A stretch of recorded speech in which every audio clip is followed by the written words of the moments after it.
All right, and we are back with Raven Matthews. And remember, this is your girl, Tammy T. We're based right here in Seattle, and I'm here chatting with another part of 6950. This is Raven Matthews. What's up? Hello. Recording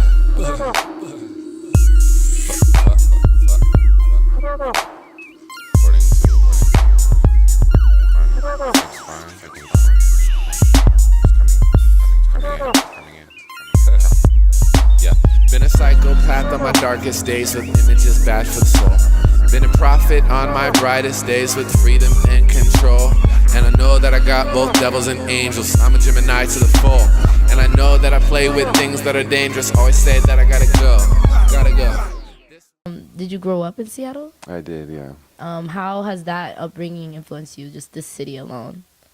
The city alone, like, I really, like, feel like there's a really strong aesthetic here. And, like, it's exciting to me because there's not all that much representation of it. Like, I think about, like, a show like Twin Peaks or something where, like, they kind of, like, use, like, the kind of haunting Northwest, like trees and all that, and like use that with it as almost like a tone in the show and stuff.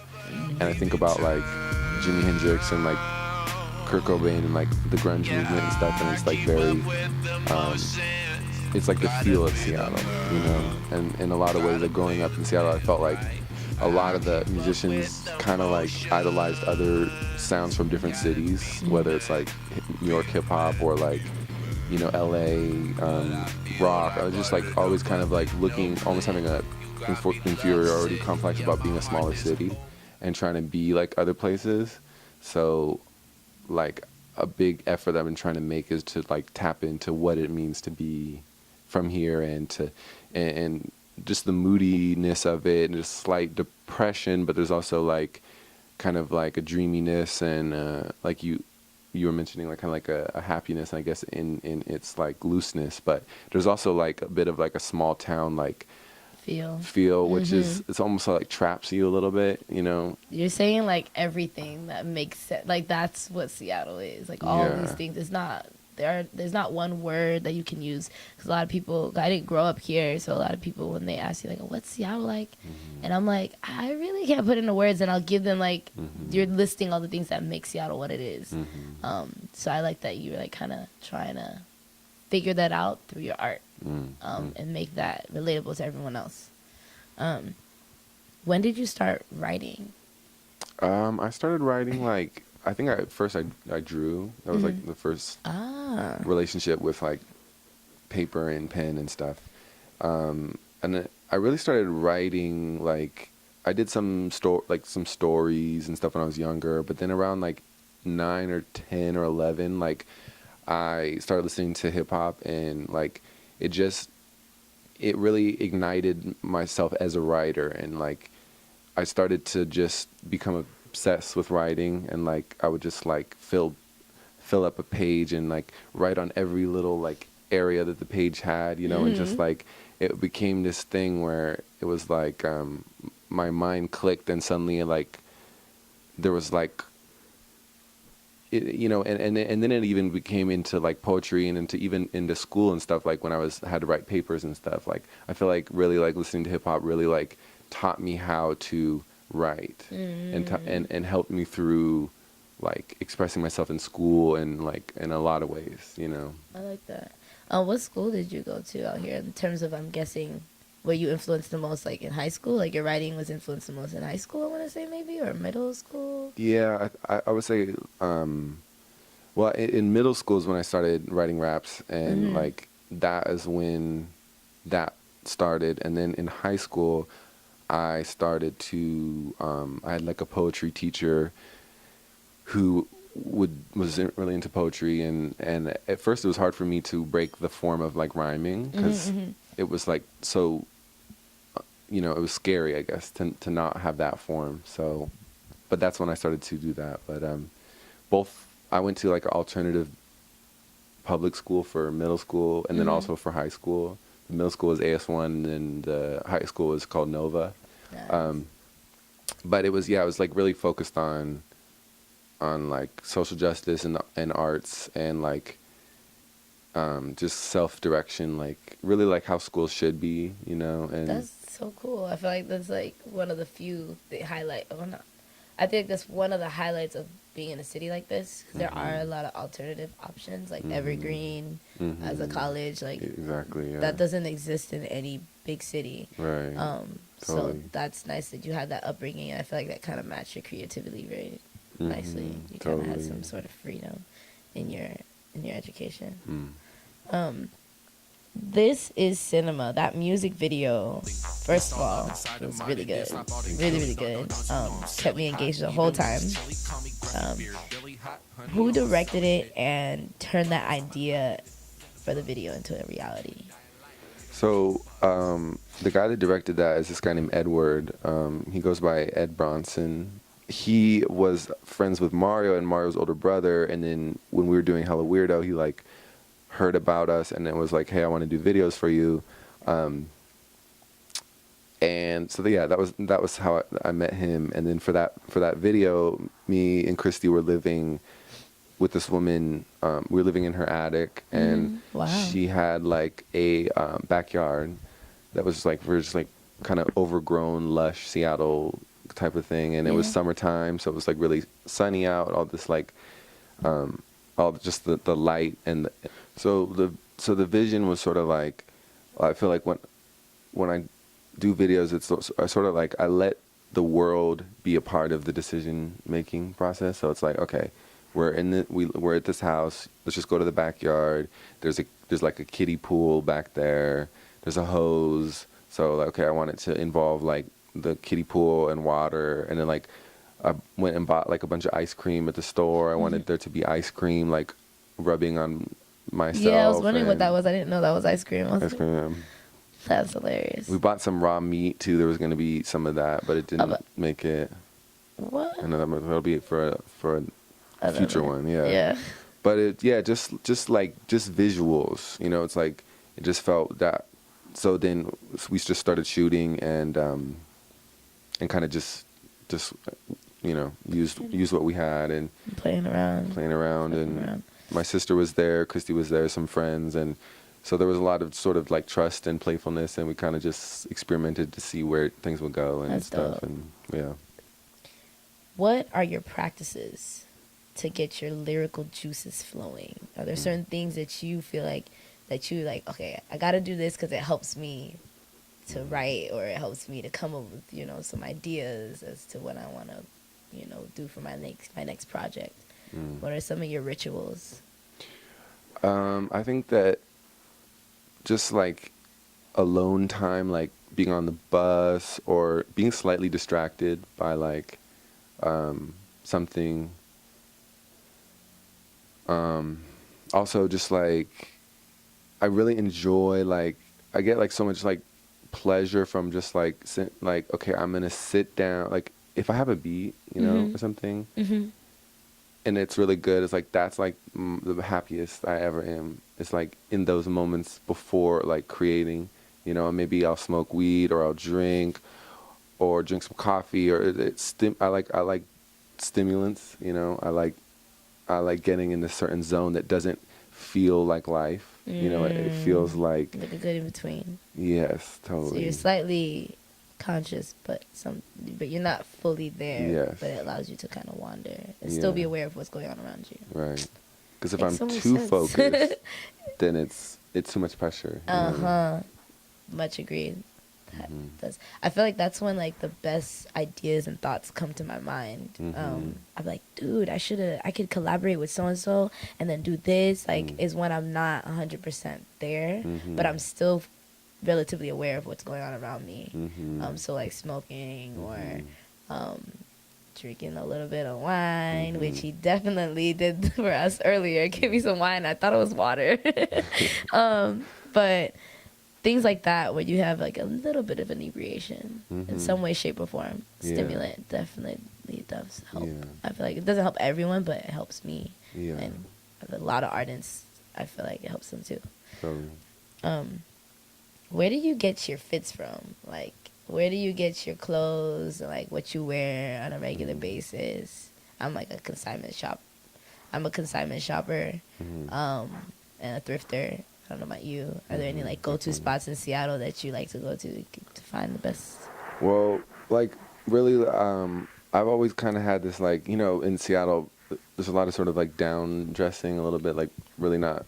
It's almost like not trying, So I think I like fell into that a little bit, but meeting Christy Du Normal, like in college, like was just very inspired by her fashion, and as we got closer and closer, like we would end up like wearing each other's clothes and kind of like I would just so she was a big like I think she kind of ignited like fashion consciousness for me, and really thinking about it, and since then like and and always like thrifting. I love thrifting and stuff, and I don't know all that many good places to go besides like Goodwill and like stuff like and the regular spots. That the regular spots. Yeah, I know Buffalo Exchange. Buffalo Exchange. Yeah, there's like some on the Ave and stuff that they have some good. Red light. Red light. Yeah. Yeah, red light. They'll do like they're more like vintage red light for those who don't know. Okay, about that life, but red light is like way more vintage. You'll find like old school UW shit and like super old school stuff that you wouldn't typically find just anywhere. So I like that. Do you play any other instruments? Yeah, what instruments do you play? I played in a punk band for like 5 years through the end of middle school and into high school. Wow.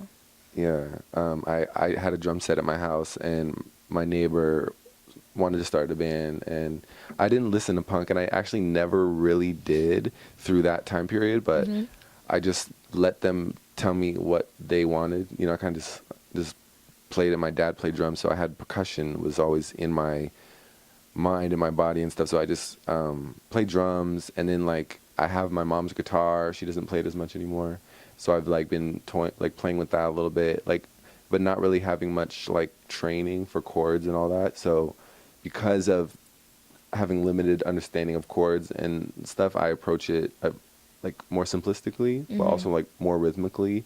So almost play it like a bass and almost kind of play it like a drum. And like I sort of realizing that if you don't know certain things, you can just use what you do know and make beautiful things, and so there's a lot of discouraging, like, oh, I didn't take lessons, or it's too late, or my voice sucks, or all these things that try to keep people from expressing themselves. And I have a lot of that anxiety and fear still, but I'm just trying to like embody that more and kind of say, I would never, if someone's like, oh, do you play instruments? I would say no, because there's always like, well, to say I play guitar, it's like, I don't know as much at all. You're not like mastered at that skill. You know, like bits and pieces. Yeah. I feel like to say like, you play something, it's like there's an expectation that comes with it. Yes, and you're totally. Like, I just know like some of the chords. Yes. And I know like how to tune it maybe, but that's about it. But music is music, and I think someone made the analogy like if you're a writer, it's like you use a typewriter, use a pen, use a computer, use a pencil. So if you're a musician, the instruments are just different. They're just different tools to get your music out. So I think that creativity is not really. It's like all the same thing. Yes, definitely agree. What is your friendship and work relationship with Break Bill like? Break Bill, I love him. We haven't worked all that much together. I met him through Christy and this kid Wolf Tone, and so Wolf Tone, I like that. Wolf Tone, yeah.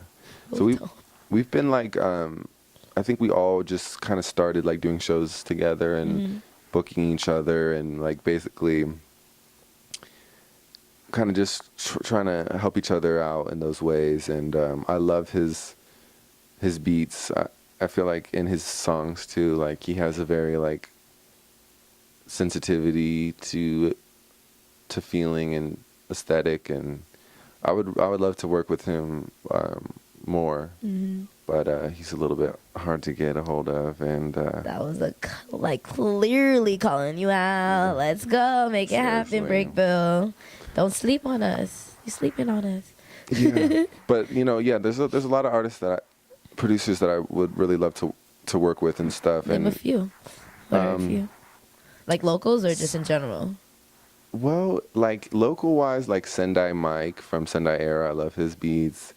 I love Mario's beats, and we always work together. And as far as like on a bigger level, like really, I don't know. Just I'm open. I'm open, and I think one challenge for me is because I try so many different sounds that people don't know people sometimes they try to put you in a box. Of course. You know what I mean? And they don't know how to let you shine and they don't know how to let you grow. That's my only problem sometimes is like because people are in their own like, okay, this kind of person makes this kind of person makes this. They have their way of categorizing. They have their way of categorizing. They don't see anything else. And in a lot of ways, I feel like I am in between a lot of different things. People don't quite understand me. And so in my new project that I'm working on, Disco Christ, I've kind of like resorted to myself, making more of the music myself and, picking and choosing from different things. But I just feel like I have to curate myself because my vision is so specific. And, sometimes I hear like people that make like rock or like electronic and I'm like, oh, I really would love to work in that realm, but like they don't want to. They hear my music and hear some old stuff and it's like more rap or like he's like a white boy rapper or whatever, and they don't want to. Yeah, and so it's like, I just think that I don't know. It's just how people are, and but it's like I think also I'm getting more clear in myself on what I'm doing and making that clear with other people. And I think you have to build friendships and trust to make the best thing. So it's like that's something you have to work on, is like building that trust, and then you can understand each other. And exactly. And I think that you constantly are trying to break the boundaries of like what genres can do to you. That's gonna become part of your brand and who you are as an artist, so that people will understand like, okay, yeah, I heard him rap, or maybe he's more on the hip hop side, but I know he's not afraid to do this and this because I've seen him dabble in that a little bit.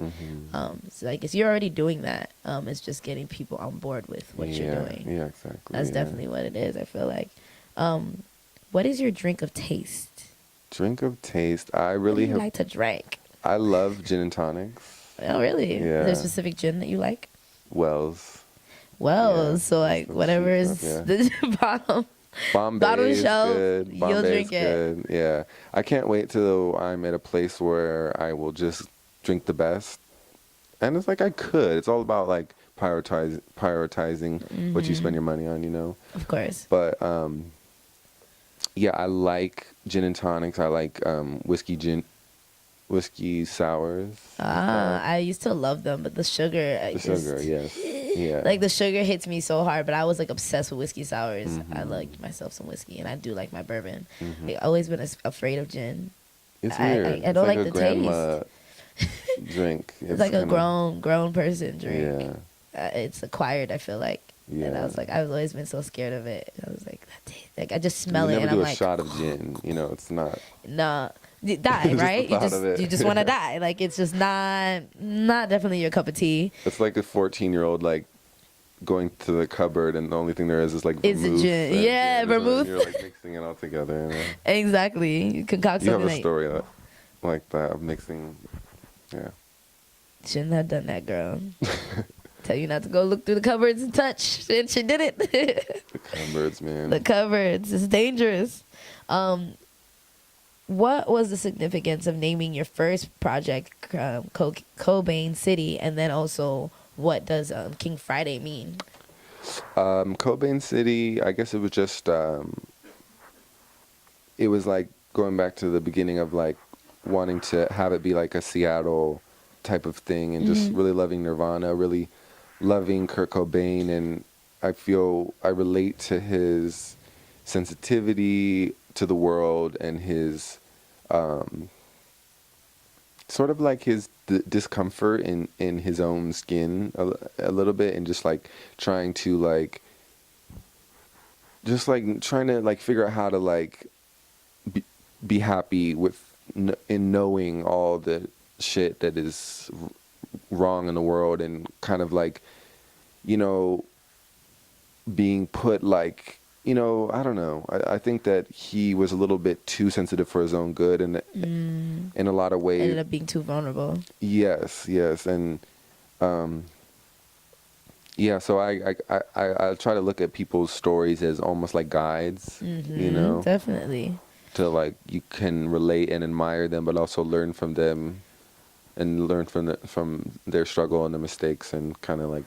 So I feel like, and it was also a way to kind of be like, I'm not, you know, because people get purists about things, and they can say like, so like I want to be like, I'm Kurt, you know, and then people are like, no, you're not, like you're making a different kind of music or that kind of stuff. Like I wanted to make a statement. I like to make people uncomfortable. I like to say,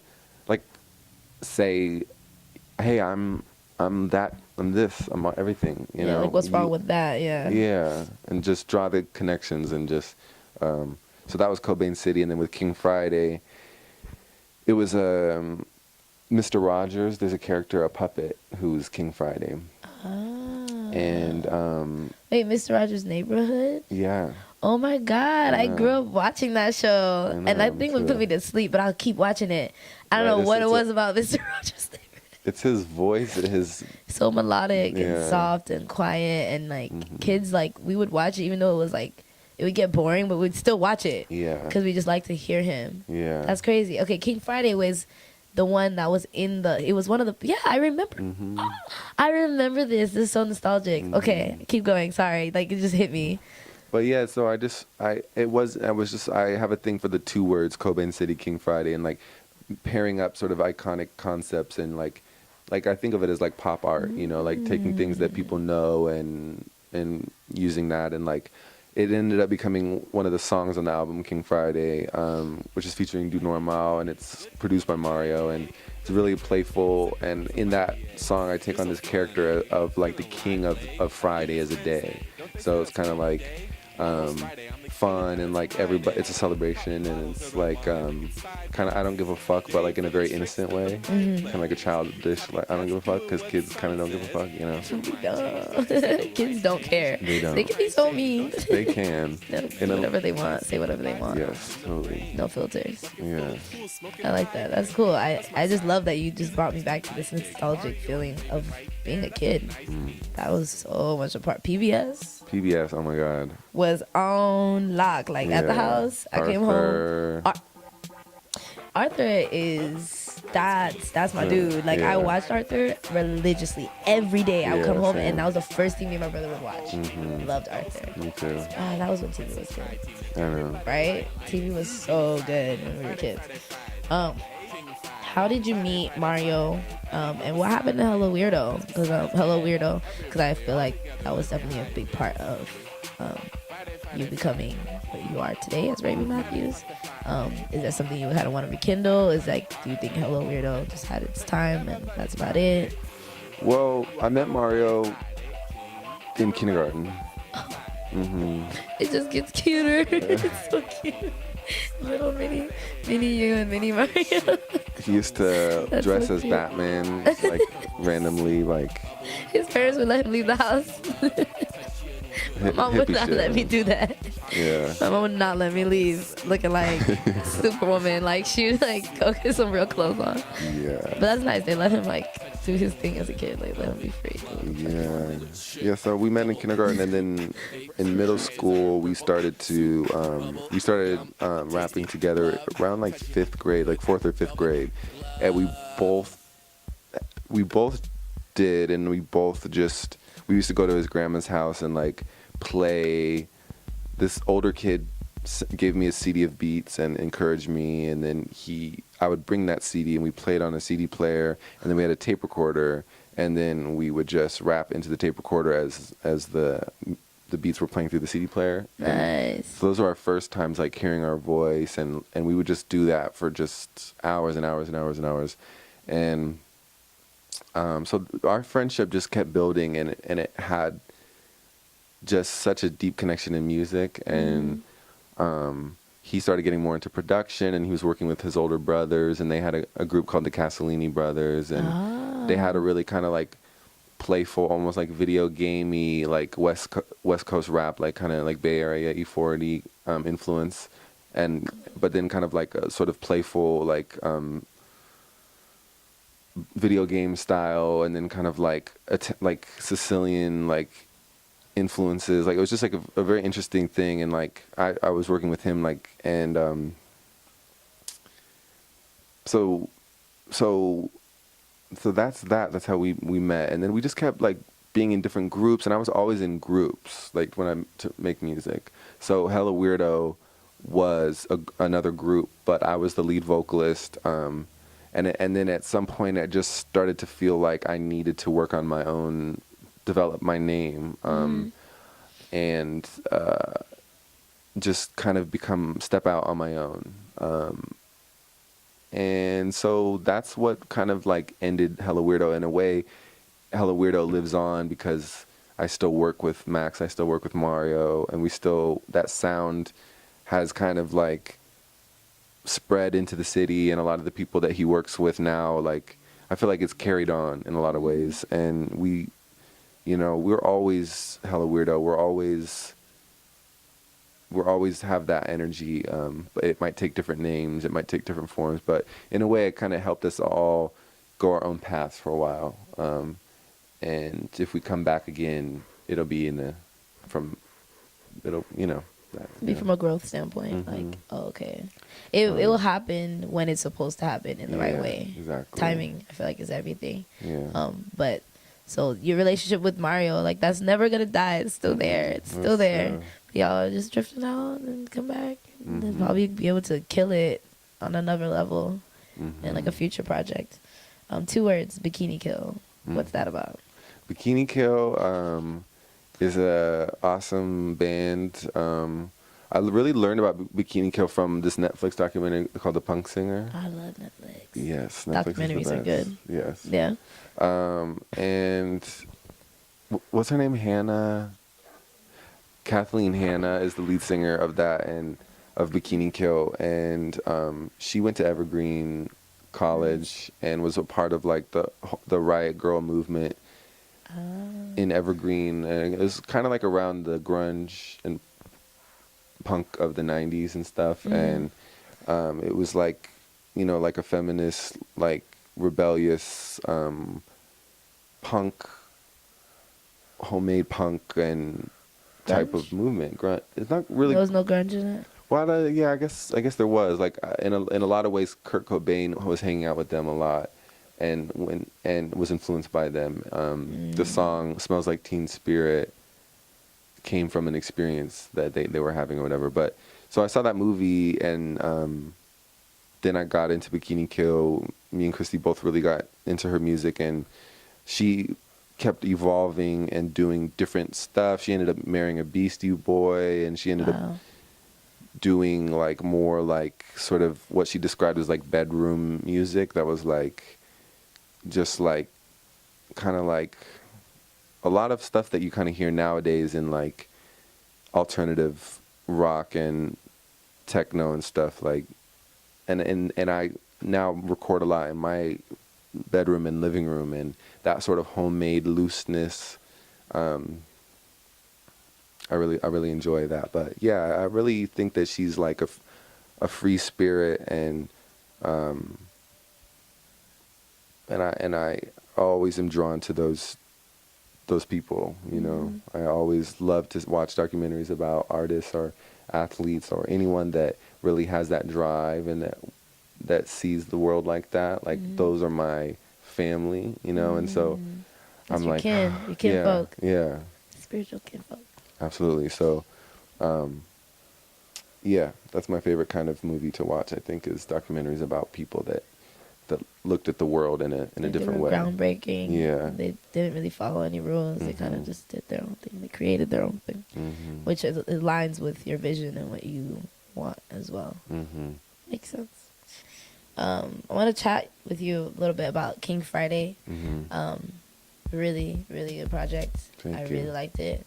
and the videos that came out of it. Thank you. I definitely felt like there was like a variety of hip hop with trap and some indie rock. Like you played with it, and you weren't afraid to play with it, and you were successful with the different sounds that you did with King Friday. And you even got a little freaky on one of the songs. I was like, well, I wasn't ready for that. But I like that you definitely bend all kinds of genres. Like there isn't one sound that makes you who you are in terms of an artist. Raven Matthews, there's so many different genres that your music falls under. What led you to create and write that body of work? Well, I guess like with the project before that was Cobain City, and before that I was in this group Hella Weirdo, and in Hella Weirdo, which was working with Max Waters and Mario Castellini, like we were really very experimental, and we were just like, it's like Mario was like going through like a manic episode, and like we were just like taking mushrooms and just like really trying to like staying up all night and just like getting really raw, and then at the same time, like with Cobain City, like after that our group kind of broke up a little bit, I wanted to establish like myself on my own, and so in a way I like pulled that back a little bit, and it was like, okay, here's my ability as a lyricist, and it was like with King Friday, it was starting to, it was like okay, I'm gonna start moving back more into experimentation, but not in the same dynamic that we had as a group, but in my own way. And I feel like I look at my projects as almost like bridges from one idea to the next, and King Friday, like it was kind of short, and but yeah, just I wanted to introduce new sounds and just kind of like, try to like bring lightheartedness, because even with Hella Weirdo and even with Cobain City, there's like kind of like a like sort of like there's a playfulness, but there's kind of like coming from sad points in my life or like hard stuff. So with King Friday, I kind of wanted to give people like still engage with those things, but kind of more playfully, and say like, you don't have to dwell. You don't have to let those things define you. You know. So I feel like that's where like the comedic aspect of like the influence of your upbringing played a part. Totally. It helps you bear. It helps you cope. It helps you move on. It helps you not to dwell too long on those painful things, and learn how to grow and get out of that and not be stuck. So yeah, you definitely did that. Why'd you get Pretty tatted on your chest? Well, the reason I got Pretty tatted on my chest was like, it was kind of like influence of a couple different artists, and then also a personal reason. But like Lil B for one, and I really nice. I really felt like just like him calling himself pretty, and like being like, it just felt like very self-love, and kind of like, I feel like he's a very like liberating artist who he kind of like takes the sacrifice, like by not making music that's necessarily like mainstream, like make a lot of money from it, but he kind of gifted the world and music and hip hop like you don't like, just like a gift, and so Pretty from him. And then also I really like this singer Elliott Smith, and he has a song. He's like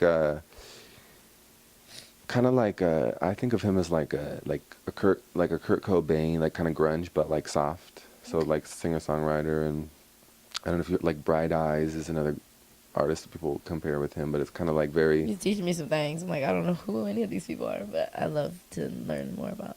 Yeah, like new folks I've never heard about.